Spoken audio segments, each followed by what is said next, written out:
তো বন্ধুরা, আজকে যে ভিডিওটা তোমাদেরকে দেখাচ্ছি, সবসময় তো পুরী যাওয়া সম্ভব হয় না জগন্নাথ দেবকে দর্শন করতে গেলে। তো কলকাতায় খিদিরপুরে জগন্নাথ দেবের মন্দির হয়েছে, তো সেই ভিডিওটাই তোমাদের সাথে শেয়ার করছি।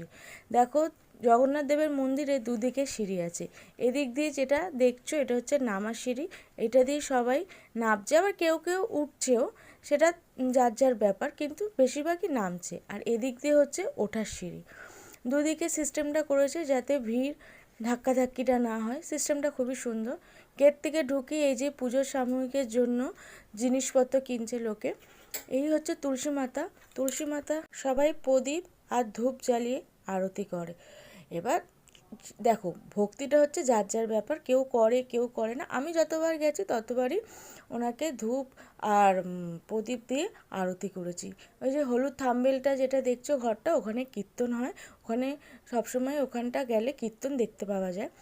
ধূপ আর মোমবাতি রাখার জন্য এই যে ধূপ রাখার জন্য আলাদা স্ট্যান্ড আছে, আর প্রদীপ রাখার জন্য আলাদা স্ট্যান্ড আছে, যাতে কোনো অঘটন না ঘটে। এই হচ্ছে জগন্নাথ দেবের মন্দিরে সিঁড়ি দিয়ে উঠে, এই হচ্ছে জগন্নাথ দেব, বলরাম আর সুভদ্রা বসে আছে। খুবই সুন্দর মন্দিরটা।